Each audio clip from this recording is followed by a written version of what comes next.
Before we go any further, I would like to brief you about the Peace Islands Institute.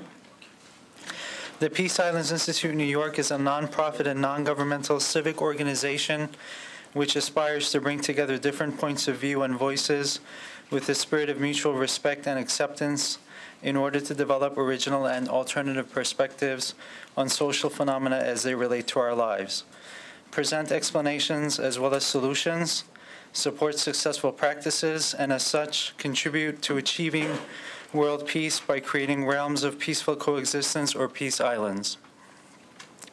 Peace Islands Institute is an international association which strives to help with the United Nations Millennium Goals through 4 focus areas: unity for peace building, education for ignorance, welfare for poverty, and progress for development. Now I would like to invite Mr. Mehmet Kılıç, Director of the Center for Global Affairs of the Peace Islands Institute.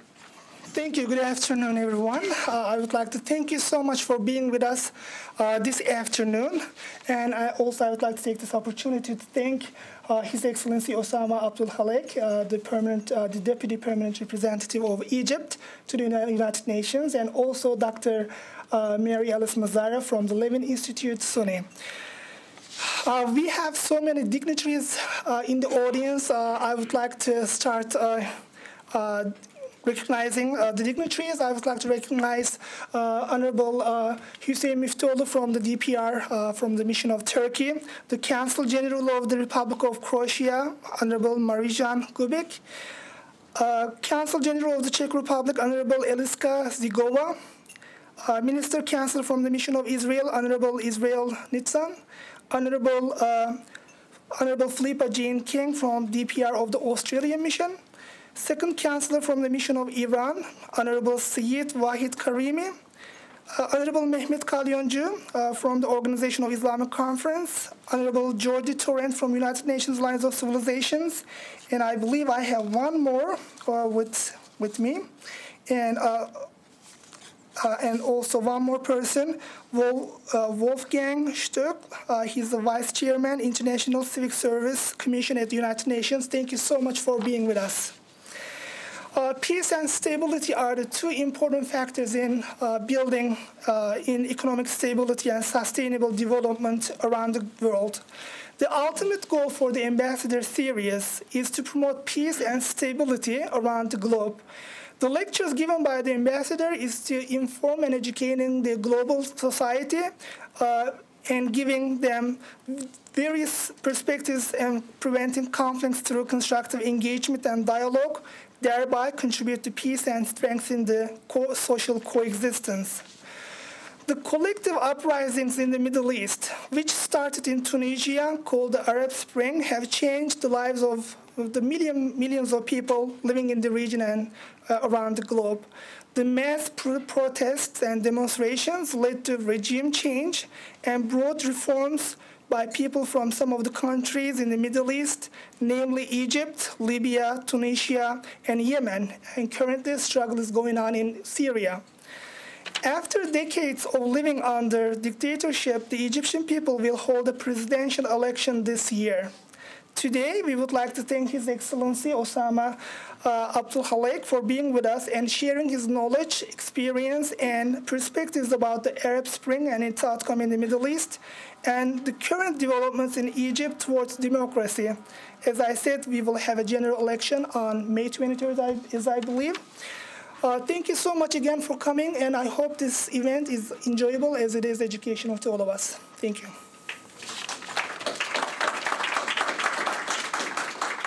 The topic of the discussion today is the Arab Spring and its outcomes in the Middle East. The event this afternoon features His Excellency Mr. Osama Abdelkhalek, Deputy Permanent Representative of the Arab Republic of Egypt, and our host, Dr. Maryalice Mazzara. Dr. Maryalice Mazzara is Director of Academic Affairs at SUNY's Levin Institute at the SUNY Global Center. In this position, she develops and directs international academic programs and special events, often in partnership with SUNY campuses. Dr. Mazzara is also the Deputy Director of SUNY's Confucius Institute for Business and Director of Canadian Programs for SUNY. Now I would like to turn it over to Dr. Mazzara, who will continue with the program. Thank you very much. Mr. Ambassador, Director Kilic, distinguished guests, ladies and gentlemen, I greet you on this beautiful day in this wonderful location, so to speak, the Peace Islands Institute, a place for dialogue and discussion to contribute to greater understanding of our neighbors in the city as well as around the world. I want to thank Mr. Kilic for his vision and for his example of what the Institute seeks to do. We're very fortunate to have His Excellency as the distinguished speaker today. I will introduce him in a few minutes, but I would like to make some comments on the importance of Egypt historically and now as one of the key countries of the Arab Spring. On Tuesday, I was invited to a closed-door, off-the-record meeting about the Arab Spring. There was around 20 people, many major leading institutions represented there. What was very interesting was the importance of Egypt in the discussions, and I'd just like to share 3 highlights that I took away from that program. First, out of 3 sessions throughout the day, 1 was focused on Egypt. This clearly underlines the importance of Egypt in the region. Secondly, it was noted the significant and pivotal role Egypt has played in seeking peace in the Middle East. We, of course, remember the historic 1979 Egypt-Israeli peace treaty, which changed the landscape of relationships in the region and thus the world. Thirdly, it was posited that the last major geopolitical shift was the fall of the Berlin Wall and all the events that happened around there. And we know how that changed the world drastically. We are now clearly in a new period of change and seeing the changes as they unfold. The many aspects of the core elements and factors of the changes in the region are highlighted in Egypt's experience. We saw the impact of social media. Wali Ghanim's moderation of the Facebook group, We Are All Khalid Said, greatly impacted the movement. Likewise, the involvement of youth and women signaled a changing influence. And of course, the role of religion was front and center in all of the discussions and events. The historic events in Egypt and in the region are now impacting and shaping a new political and social landscape. And the reality is that people in the region and around the world are excited and yet also concerned about the future. As solutions and answers are sought, it is imperative that we respond with facts, not preconceived prejudices, and with a focus and commitment to hearing and understanding the positions of all involved, thus the importance of these series. We are therefore very fortunate to be able to listen and learn from His Excellency, the Honorable Osama Abdelkhalek, who is the ambassador, is, as mentioned earlier, the Deputy Permanent Representative of the Arab Republic of Egypt to the UN, a position he has held since July 2011. Prior to that, he held the position of counselor in the cabinet of the Ministry of Foreign Affairs, and he was served in Egyptian embassies in the Sultanate of Oman, Spain, and Ethiopia. He's also worked in the Department of International Cooperation in the Office of Egypt's Permanent Representative to the League of Arab States, as well as in the Human Resources Department. The ambassador holds a Bachelor of Science in Architecture from Cairo University and speaks Arabic, English, and Spanish. I will conclude my remarks by saying that on February 16th this year, on behalf of the Arab group of the UN, the ambassador who was in Egypt, was chairing the group at that time, spoke with reporters after the vote on the resolution on Syria. The ambassador said that, and I quote, the Arab resolution sought to gain the momentum again behind the Arab plan of action that aims to find a peaceful settlement for the conflict in Syria.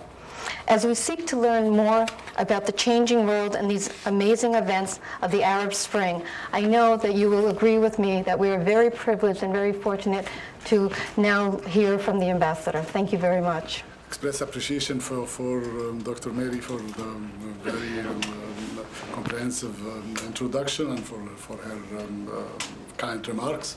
I'd also like to extend appreciation and thanks to the administration of the Peace Islands Institute for the kind invitation to be with all of the audience today. It's very nice to see a lot of very dear friends and colleagues and who care to be with us. I mean, to have such a wonderful debate and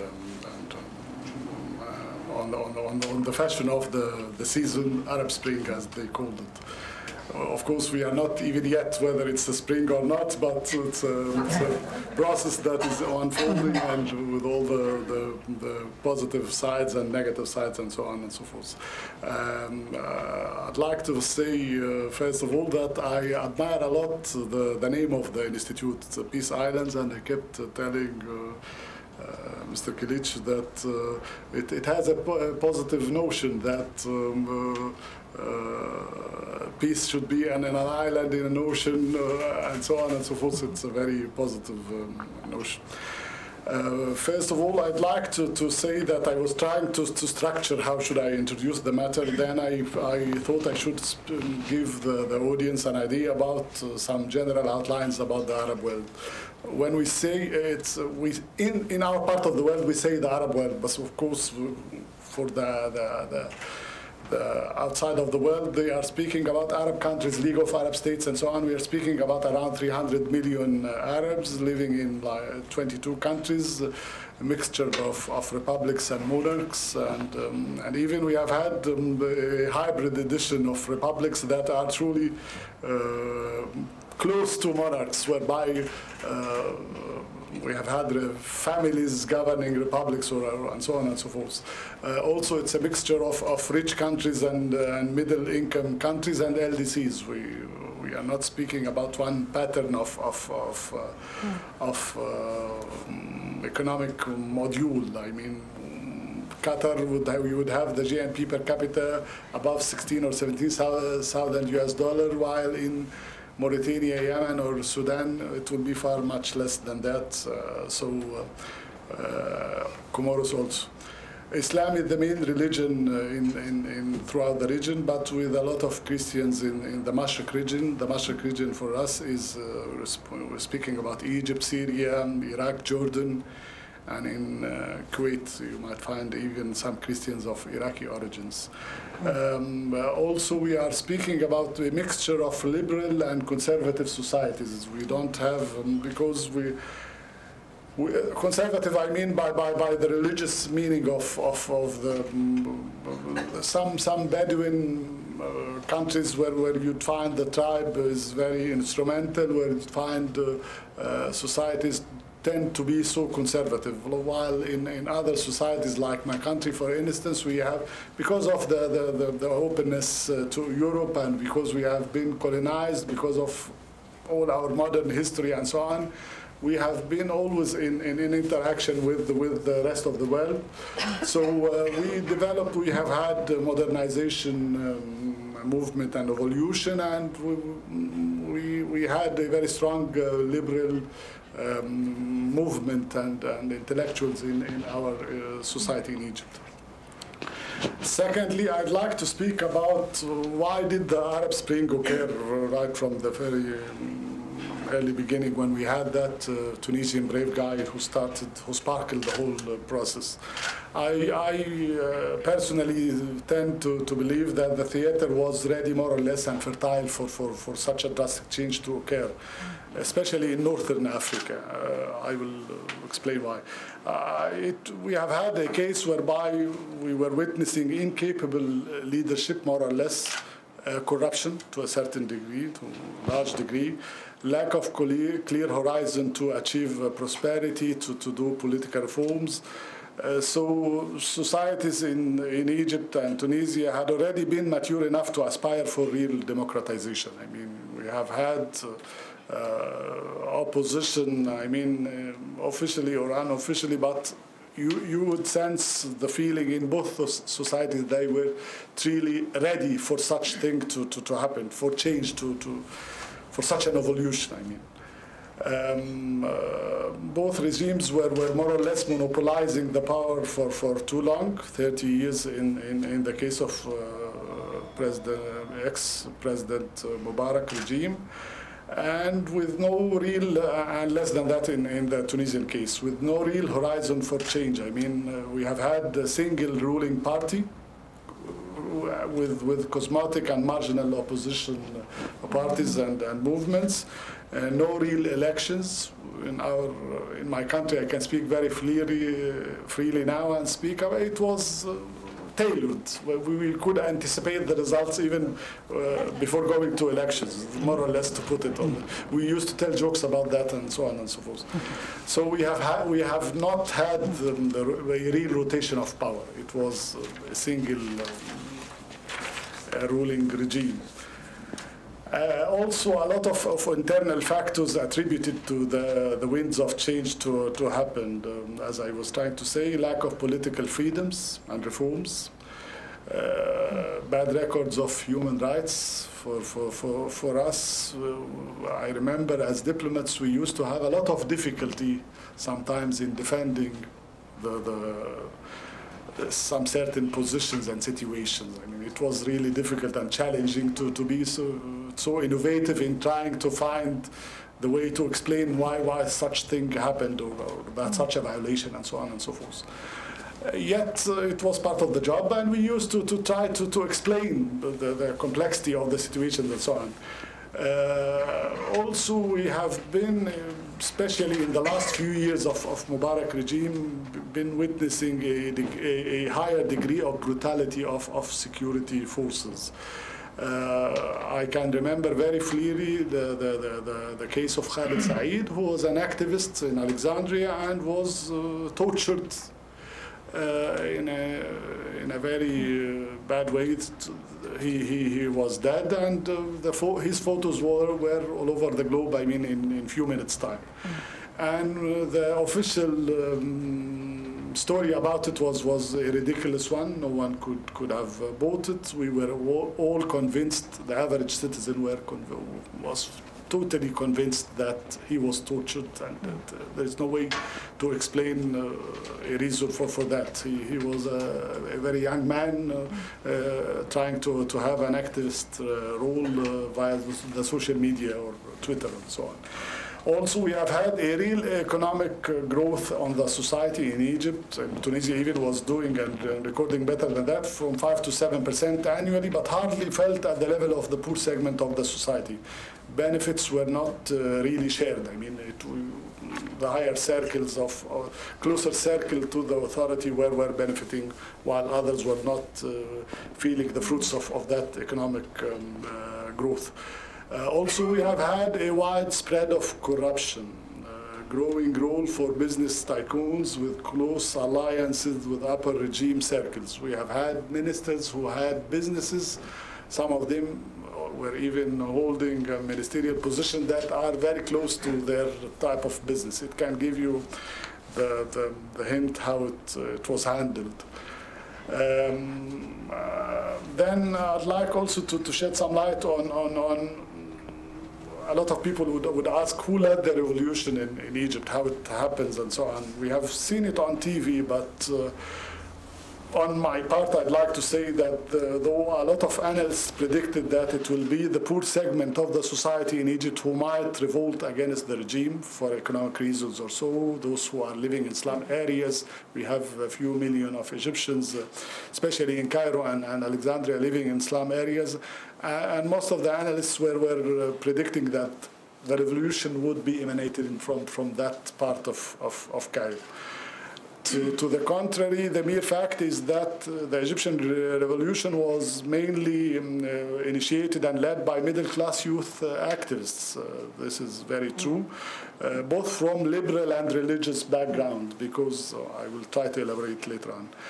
There is no single movement or group that could pretend to be the one that played a leading role in the revolution. Simply, it was nearly the whole population, the whole society that was totally fed up with the regime, and the regime managed to give a reason for every group or a movement to revolt. The poor segment of the society for economic reasons. They were deprived of sharing part of the cake. monopoly of power by the ruling party, the National Democratic Party, in 2010. To give you an idea, in 2010 parliamentarian elections, that party won like 95% of the seats, leaving 5% for what we call independent politicians who have affiliations also with the ruling party. So it was a pity to see that we have had free elections in the 1940s, and we did not have elections in the 21st fair elections in the 21st century. The liberals had a reason for lack of political freedoms. To give you an idea, the state of emergency lasted in my country for almost 30 years. Yes, most of the time the average citizen would not feel it is existent, but it was there. I mean, a policeman had the right to hold your son, your relative, one of your relatives, for up to 6 months without giving an explanation, for only the simple reason that the Ministry of Interior or the security forces believe that you are you do constitute a threat to the society. Most of the time, it was used to combat terrorism. Mainly, we have had a wave of terrorism in the 1990s, but sometimes also it was used for other reasons. One has to say. I'd like also to add that social media and internet facilitated, of course, the widespread of demonstrations throughout the country. This is a byproduct of globalization. I mean, what happened in Tunisia, we were seeing right away, and what happened in El Tahrir Square was overwhelmingly supported and echoed in other places and other cities. I mean, demonstrations were not only in Cairo. Tahrir Square was a symbol, but it was throughout the country. The quick collapse of the regime in Tunisia, of course, inspired Egyptian masses and political movement to a very large extent. They came to realize that success in toppling down Mubarak regime is not as difficult as it appeared or as it used to be. One very major important factor also for the quick success of the revolution and toppling down of the regime was the neutrality of the army. In the power struggle between the regime on one hand and demonstrators on another hand, it was vital to the success of the revolution. It has to be noted that the Egyptian army took a stand that is completely consistent with its legacy as a professional army. I'm very proudly saying and stating that this is a fact. Like a professional army whose duty is to defend the national interests of the states, not the survival of the regime. Of course, this is not the case in other countries. I mean, without any kind of insinuation, it's very clear. To give you an example, when the army went to the streets in Cairo several times in 1952 to force the king to end the monarchy, when we had the revolution of 1952, it started like a coup d'etat and was later on a full revolution. And in 1977, in that era, when he was raising the prices of basic commodities and the army went to the streets to control the situation, the Minister of Defense at that time asked for one very important constraint: is no single soldier would forward the arm against civilians. I mean, we are there just to try to contain the situation, but we will not oppress the demonstrators. And we have had it once again when the security forces collapsed more or less in early January. The regime, in an attempt to contain the situation, told the army to go to the streets. And to give you an idea, I'm not sure whether all of you have seen it or not. Most of the Egyptian families were putting their kids on the tanks to have a photo as memories of the city, of that very memorable moments for them. Everyone felt that the window of opportunity for Mubarak to survive is getting narrower and narrower because of the very, of course, the errors the regime was committing on the last few years, as I was trying to explain, and also because of the very late response in dealing with the whole situation. To give you an idea, a friend of mine is too old. He's not a friend. He's, of course, a senior to me. Dr. Mohammed Abdelkhalek, he's a professor in the Faculty of Medicine, told me when they went on the first day of 25th of January to the streets, the only and major demand they had, they were a few hundreds. They were only asking for the resignation of the Ministry of Interior. That was they felt he should not remain the Minister of Interior after the incident of Khalid Said and so on. But as I said, the course of history took its place, and we have had what we had for the benefits, of course, of our society. Then I'd like to move to the current situation. The current situation, Egypt now is a country in political transition towards democratically elected and constitutional civil rule, according to a roadmap that should be culminated by the elections of the new president before the end of June 2012. 21st of June, we should have the new president. The elections would be done on 2 rounds. The first one would be in mid-May, as Mr. Kilic was trying to say. Also, Egypt is now witnessing a very severe economic slowdown, a sharp decrease in national monetary reserves. We used to have a reserves of up to 36 billion US dollar. Now it's almost 18 after almost 17 or 16 months after the revolution, as well as the sharp decline in all productive capacities of the societies. Sovereign revenues also were declining. I mean taxes, custom duties, and so on, and flow of foreign investments. The reasons were the revolution raised the expectations of everyone on the society. Everyone felt it's the right moment now to declare your demands. It's a wish list and so on. And the interim government, we have had 2 governments. None of them had the capacity nor the time sufficient to address all the grassroots of the problems. I mean, it will take us a few years to do so. So that was, of course, tourism industry. We used to receive like 12 million tourists per annum. Now we are not receiving up to 4. I mean, so it went to 1/3, and thus losing like 8 billion US dollar per annum. And this is, for our economy, also a very important factor. Both chambers of the parliaments were democratically elected in a transparent, free elections. Thanks God we have had it once, and I'm sure it will be so from now on.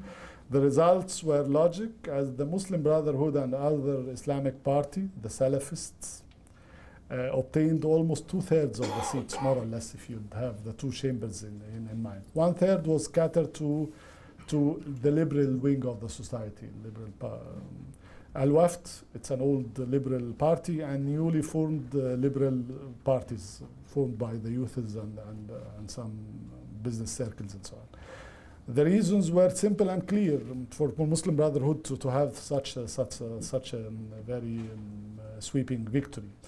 Muslim Brotherhood has been the real opposition movement in the society for the last few decades. They have a well-developed organizational structure and a massive lobby of supporters. We have to bear in mind Muslim Brotherhood started as a social movement back in 1927. When Sheikh Hassan al-Banna started the whole idea, he was just moving from one house to the other house, asking simple Egyptians to assist their brothers. That's all. It was a very simple idea. He had no political aspirations at that time, and it went from there. Later on, 20 years before his assassination, he started trying to develop some political aspirations. Their point of strength during the last few decades as Muslim Brotherhood was their ability to serve local communities while delivery system of the state and institutions were not that functional. To give you an idea, of course, our society is a mixture of rural and urban segments. In the rural areas in Upper Egypt, where the government was not capable of offering a clinic or a good school and so on, you would find in a very simple village, Muslim Brotherhood, very active in one of their doctors would come to visit the poor families, trying to offer help, medicine, and whatever.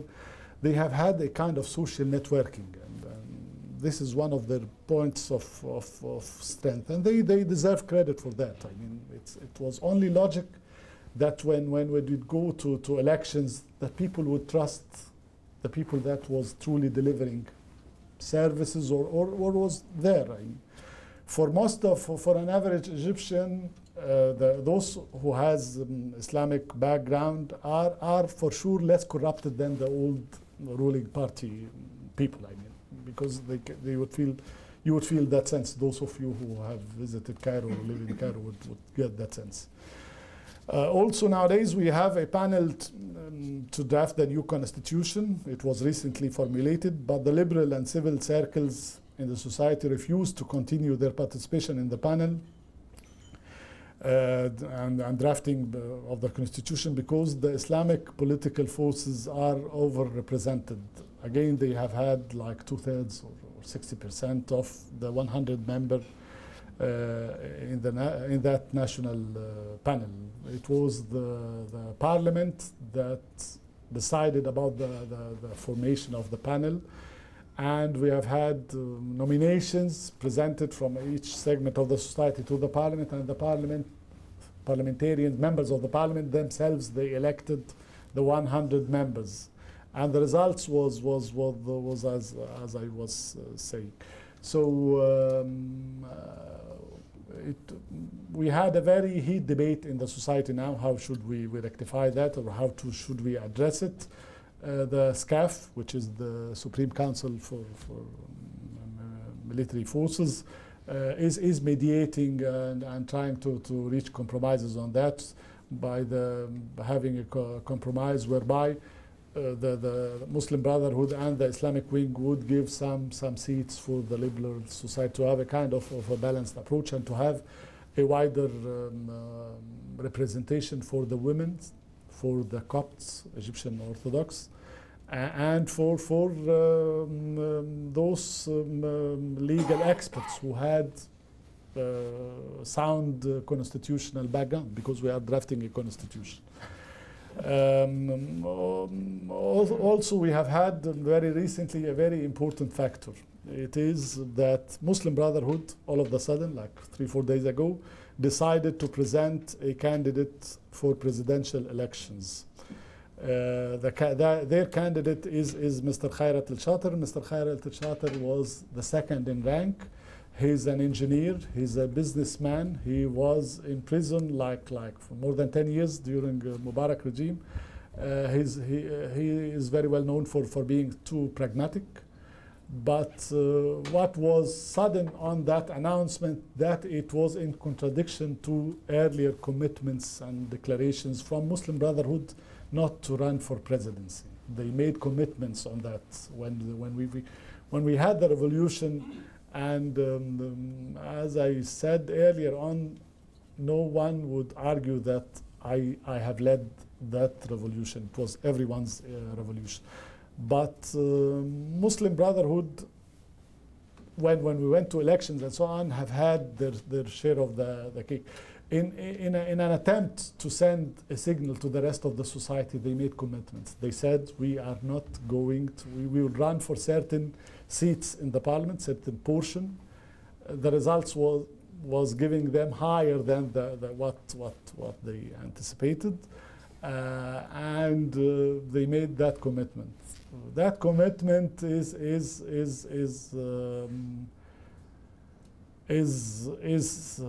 heating up a little bit the presidential campaigns and so on, To give you an idea, we have Amr Moussa, who is very well known. He's our ex-foreign minister. He was the Secretary General of League of Arab States. He's a technocrat. He has his points of strength, but he was more or less had affiliations with the regime and so on. Or his opponents is accusing him of being so. Also, we had now Khairat al-Shater. We had Abdelmenem Abdelfatouh, is an ex-cadre of Muslim Brotherhood. A lot of analysts are calling Abdelmenem Abdelfatouh Rajab Tayyip Erdogan of Egypt, because he is very also well known for being very pragmatic. He's trying to develop a sense of being at equal distance between Muslim Brotherhood and the rest of liberal wing of the society and so on. He's very pragmatic. He said we cannot force Sharia law. We need to closer to the type of Islamist you would find in Tunisia, for instance. I'm sorry, I did not have sufficient time to address comparisons between the Egyptian case and the Tunisian situation and evolution and so on. Then I'd like to speak about the future prospects. Who will win the presidential elections? It's nearly impossible to predict, because a very nice joke in Egypt is speaking about the strongest party in the country is the party of those who are sitting on the sofa, Al-Kanaba party. Those are the silent block of voters whom you cannot predict very easily what type of president they will prefer to have at the end of the day. Amid all those strings and compressions and so on. I cannot, it's very difficult. But at least one would say, if one would try to say who would go for the runoff, I would say that the liberal segment of the society and the technocrats would manage more or less to bring one of their candidates to the runoff, and Muslim Brotherhood and the Islamic parties would manage more or less to bring also, from there this would be on the second round in mid-June. Also, another very important question would be what type of political setup will be chosen in the new constitution. Of course, we are all familiar with the presidential setup or parliamentarian setup, or the French model, trying to have a lot of analysts are saying that Egypt more or less would be borrowing some very strong elements from that French model, whereby the president should be enjoying some hegemony on sovereign powers, such as defense, foreign policy, and so on and so forth. And while the party that would win the parliamentarian elections, Muslim Brotherhood in that case, would be forming the government and having executive powers to administrate and manage the country. What type of social models, also this is very, very important for our society during the coming decade or so. What type of social models should Egyptian society be looking for? I mean, we had too many models. We had the Turkish model, we had the Malaysian model, we had the Iranian model, and we have others and so on. For the Iranian model, for instance, we are Sunnis in Egypt, largely Sunnis. Iran are Shiites, I mean, a different sect in Islam. So this is a very major difference between the two systems. Also, it's very difficult to give an answer to that question, we need all to think about it. It's an open-ended debate and discussion. But I would personally tend to say that Egyptians are creative enough to find their way out, to have a mixture of the models to establish their own model and module. The Turkish model would be very inspiring because of a lot of similarities, but one major difference again between the two models, in Turkey, the great leader Ataturk, managed to have a very secular setup for the society, whereby the rules of the game were very well drafted and it went from there. In our society, no, we have to see how to fly from there. To give you an idea, when the Prime Minister of Turkey was visiting my country, he gave very moderate and statement about secularism, and Muslim Brotherhoods were furious about that. They said the Prime Minister of Turkey is trying to affect the debate we had internally in Egypt and so on.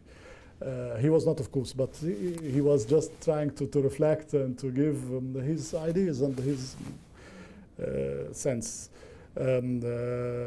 Also, I'd like to speak about, you were kind enough, Professor Mary, to speak about the impact of Egyptian experience and model on the rest of the region. I'm not saying so because I'm an Egyptian diplomat. This is facts. Egypt is the largest Arab nation. We are dominant by virtue of culture.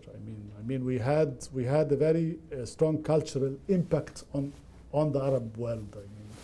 That went for generations and so on. Even while borrowing and being cradle of civilization, geography also gave us that comparative advantage, size of the population, name it. But when the Tunisian sparkle was there, Egyptians inspired and benefited from the experience, and we all knew that even Tunisian colleagues were giving demonstrators were giving directions and lessons learned to their Egyptian colleagues. But when we had what happened in Egypt, Gaddafi was frightened in Libya. He knew that he would be the second in row. Yemen also directly right away had its impact. It was inspiring. A lot of analysts said, I mean, this is written, that it was like an earthquake in the region because of the size of the country and because we have had a ruler and a regime that was for 30 years and very stable and managing well in a lot of aspects, but no one would have ever forecasted that you can topple down Mubarak regime in 3 weeks' time. One very major element I omit and I forgot to say is that it was done very peacefully. We have lost more or less up till the moment 800 martyrs, all in all, up till the moment in my society. We are those who were the brave young men who went to the streets, who sacrificed their lives for that revolution to succeed. And now even the ex-president is being tried for that very specific reasons, whether he has issued decrees or orders for security forces to oppress the demonstrators or not. At the very end, I'd like to say that as an Egyptian average citizen, not a diplomat, I'm very optimistic because I believe in the potential of our society. I believe we would not have another dictator. We would not have pre-tailored elections. We would not having a president whom we did not choose, and so on and so forth. We did not have corruption again. People knew how to address and to express themselves. This is very important. And I would like to quote George Washington when he said, and I quote, "Liberty, when it begins to take root, is a plant of rapid growth." So that's why I'm truly very optimistic. And sorry for being too long, but it is very difficult for me to address the elements at 30 minutes. Thank you very much. I'd like to open it now to questions. I have some questions, but I think the audience probably has many questions. Please, when you are called on, state your name and your affiliation, please. And we ask that everyone keep their questions brief and to the point on topic. Sir?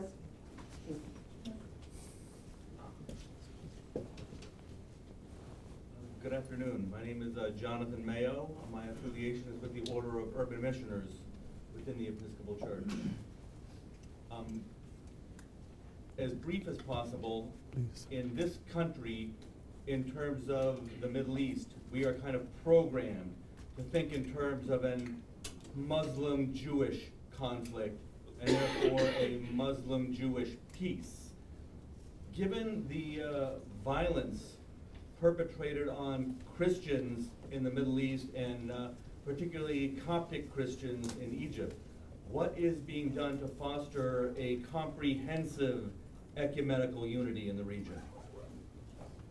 Thank you. Thank you. I'd like to say that you know, first of all, Copts in my country, Egyptian Orthodox, are not minority. To state that fact, they are more or less more than 10 million Egyptians, and few of them, few million other millions Egyptian Copts living abroad. Can I turn on your mic? Please. Sorry about it. I'm sorry. Which one? I have two of them. So I'd like to repeat that Egyptian Copts in my country are not minority. They are very genuine component of the population. I mean, a very original one. Also, I have to state that in our society, throughout history, we have had very wonderful coexistence between all segments of the society, even with the Jewish Egyptians whom you can meet, and I'm sure my dear friend Israel would tell you stories about some Egyptian Jews that would tell you how wonderfully they were coexisting with the rest of Egyptians and so on. Of course, one cannot deny that we have had incidents of confrontation sometimes between some fanatic Muslims and some of our Egyptian Copts. Sometimes it was done for a very silly reason. A boy loves a girl, or a girl loves a boy, and then the two families, it's a family fight, and then it goes from there. Sometimes it was for the issue of building a church or building a mosque that is very nearby another church, and so on and so forth. But what was good about it, that we do not tolerate it. I mean, we cannot. The Egyptian society do not tolerate such an excess. It is not the tradition of Egyptians to do so. Whenever we had such an incident, the justice has to be served and observed and done. And it's one of the very deplorable violations, of course, to happen. But it is not. You cannot say that it happens only in a single country. Each community and state all over the world, more or less, witnesses a certain degree of those violations. Thank you. Thank you. Another question? Sir? Thank you. Hi, I'm Clint Brownfield. I'm a travel writer. And what I'm about to say has nothing to do with politics. I'm on the press preview list for the Metropolitan Museum of Art. I went up on Monday to see a preview of the exhibit that opens tomorrow. It's the origins, the beginning of art in Egypt. Yes. And it's a fabulous exhibition, 120 objects from around the world, and then a lot from the Met's collection. Beautiful carvings, and it goes back to 6000 BC. The end. Thank you very much for sharing that. That's great. I think we'll all see each other up at the Met. I'd like to say that I went to the exhibition, and because I have studied architecture, I am fond of the Pharaonic civilization and so on, and truly I would advise everyone to go to that exhibition. It's truly very unique. Thank you. Mr. Minister? Thank you very much. My name is Karim from Mission of Iran. Thank you very much. I would like to have your view about the Palestinian issue, which has been ignored for the last 60 years, unfortunately. And I welcome that dictatorship has been changed, because dictatorship was a force to prevent, that people of occupied, people whose land has been occupied on that region. And we appreciate that Turkey did some efforts to open up, because they are still encircling and all that. I appreciate if you could give us some perspective of the changes came to the Tunisia, Egypt, and so on. How it could affect the Palestinian issue, they should have their own lands back. Thank you. Thank you, Professor Karim. He is a very dear friend. I've had the honor of meeting him on several occasions. I'd like, first of all, to state that the Egyptian foreign policy towards the Palestinian issue is a constant in our foreign policy. It is not a variable. By saying so, I'd like to say that, as it was said, Egypt is the first country that had signed a peace deal with Israel. And we are very proud of that fact, due to the very brave decision of late President Sadat to go to Jerusalem and to strike a direct talks with the help of our friends in the U.S. And that peace lasted for a few decades, and it will last for decades to come. But right from the very early beginning, those who have had a look at the papers of Camp David would find very strong references to the solution of the Palestinian crisis. I mean, having a Palestinian state, the right of Palestinians to establish reference to 242. So I would not tend, of course, I have 100 reasons to criticize the ex-president, President Mubarak,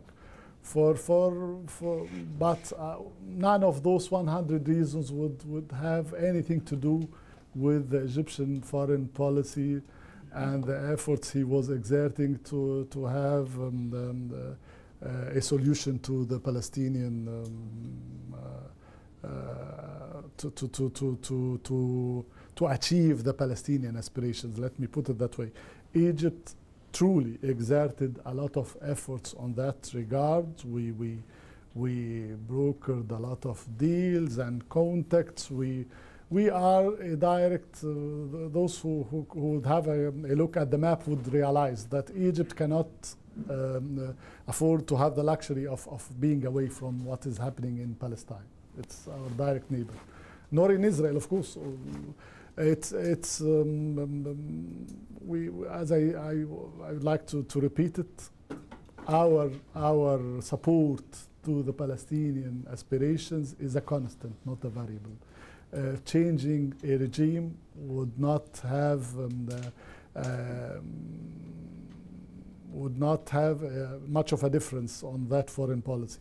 But also, I would like to say that we have been witnessing on the last 18 months is a shift, a kind of Islamic mood in the region. I'm saying so because we will be having governments of Islamic backgrounds. And then the mood of the public opinion would be more explicitly forthcoming. I mean, this is a new dimension a little bit to the public media and to the public policy. And we will see how far that will put its impact on. But a drastic change in our foreign policy on that issue, no, I can very freely and very easily say it will not happen, because we have been doing what we ought to do, what is only consistent with history, geography, and justice. Thank you. I think no more time for another question, sir, please. Thank you. I would have preferred to ask a question after the very positive mood from the previous question on the art. No. Now, my question is based on today's Wall Street Journal. The Wall Street Journal is not known for a paper. Could you please identify yourself, please? Okay, I'm Pinkas Chavez. I'm running now with my retirement a website called sustainabilitytank.info. It's about sustainable development. Yes, sir. Looks very much into the Middle East also. Yes. Today's Wall Street Journal describes something that has to do with laundering of false medication. It started out with some crooked company in Switzerland, was sent to Egypt, from Egypt to Turkey, from Turkey to the rest of the world. It ended up in the United States. It's Avastin, and the second time this happens, and now. The hint is, this is something that happens in failed states. Now, the need is for regulation, because when they try to track down, these are addresses of some machine shops. The whole thing is fake. My real question is now, yes, because this is going to come up, it's today's here, Wall Street Journal, which doesn't like regulations, but the need for getting back to governing so that others do not use Egypt as a transit. They used several years ago Somalia. Now, simply to make sure this doesn't happen. Thank you. Thank you, sir, very much for the remark. I'm not familiar with the whole story and the whole details and so on, but I would like to say that, first of all, to assure you and the audience, Egypt is not a failed state. I mean, we had a regime, even when we toppled down the president, the SCAF took up the responsibility of administrating the country, and they did so. Our bureaucracy dates back, sir, to 5,000 years ago. It gives you an idea about, because we are a farming country. I mean, we Egyptians needed a strong government to regulate irrigation and so on and so forth. It's a very famous story. So having said that, I cannot foresee that a vacuum or would allow for such thing to go very easily in my country. You mentioned, sir, it was a transiting and so on and so forth. I would have a copy of the paper. I will see what to do about it officially. But as a diplomat, I have learned during the 21st year, I served as a diplomat, not to believe whatever I read in all newspapers. It's very difficult, sir. Sometimes some of them would be baseless. One good journalist would write whatever he wants. So okay. We have time for, we'll take 3 questions, but all at once before we have the ambassador answer it. So, no women want to ask any questions? My name is Glenn Liner, and I just first of all want to say thank you. My question is on the subject of human rights for gay people in Egypt. Can you comment on the outlook at this time? Thank you. We'll take 2 more questions in a row. Gentleman over there. Okay, I'm going to put them together.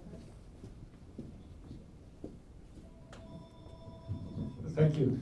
My name is Jim Romaine with Global Connections, and I wanted to ask that Egypt has had a very close relationship with Syria for a long time, the United Arab Republic and so forth, years ago. So what is Egypt's position, and what can they do to help to solve the situation in Syria today? And I will take the prerogative of asking the last question, and I'd like to ask the role of women in the new Egypt. Very good. Thank you. So for the gay rights question, I would like to say that Egypt is a party and signatory to all the international covenants on all types of human rights. Egypt fully respects its commitments and abides by them. But also I'd like to say on a very lighter note and personal one, that every society on earth has its specificities. Every culture is not, we cannot very easily generalize. I mean, generalization is a very risky act or belief even.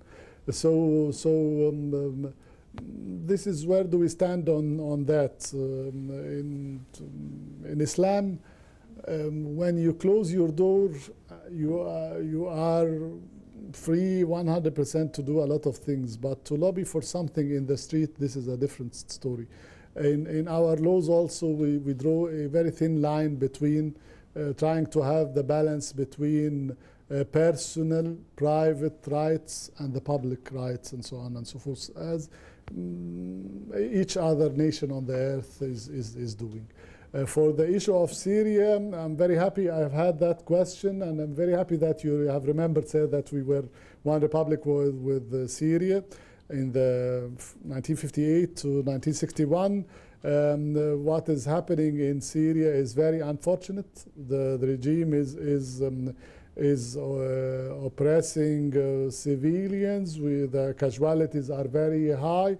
Egypt, we are party and fully supporting the Arab initiative to find a solution. The Arab initiative solution, Professor Mary was kind enough to make a reference to the introduction of the GA resolution on Syria, was for not to impose anything on the Syrian parties, but to have a political way out, to help the Syrians themselves develop a solution, but also not to tolerate having massive casualties among civilians. One cannot very easily, and Egypt is fully criticized that an army should not oppress the civilians for their effort or trying to express their aspirations. I mean, this is very intolerable and very deplorable, and we were party also to the GA resolution that criticized the regime for doing so on human rights. And now we are all backing Kofi Annan efforts, being the joint special envoy of the UN and the Arab League, trying to broker a deal. He built his 6 points plan based on the Arab Plan initiative. We have had earlier today a PRST from the Security Council. Monitors would be going very soon to Syria to monitor the situation on the ground. And we hope that the opposition would be able to unify its position. Recently, we have had Istanbul, a very successful conference for the Friends of Syria in Istanbul, wherein the opposition, the Syrian opposition, is trying to unify their positions to be able to launch a political process. Of course, Kofi Annan is speaking about stabilization of the situation, humanitarian access, and then political solution. It's only logic and very welcomed. You were kind, Professor Mary, to ask me about the role of women in the revolution. I'd like to tell you, as an eyewitness, women activists were at the forefront.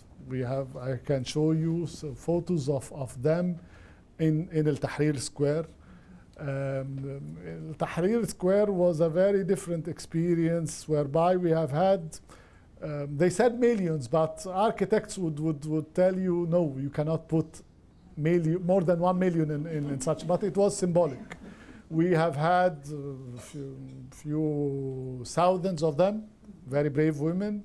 The mood was very positive. They were singing, dancing, telling jokes, writing poems, expressing themselves. It was a Hyde Park for Egyptians. We have not had even one single incident of harassment against women at those very glorious, wonderful days of the revolution and afterwards. To give you an idea, ma'am, also, women in my society have equal rights to men. by laws and so on. And but sometimes we have difficulties on those issues also, whereby some certain wings or movements in the society had a certain model to aspire that might not be so responsive to realities on the ground. I don't know whether this is too mysterious or not, but this is the way of me trying to simplify things for you. It's a hard question. I want to say, I speak on behalf of everyone here, that we're very, very grateful for your very honest and very thorough, very organized presentation. We were commenting before about your background being in architecture. You could see he just designed a wonderful presentation of a very obviously complicated and complex issue, and you were able to show the audience that, you know, through the different stages. We want to wish you and Egypt continued success in going forward with positive developments. And we want to thank you because we know you're very, very busy to take time to explain this, what is going on in Egypt. Thank you very much. Thank you.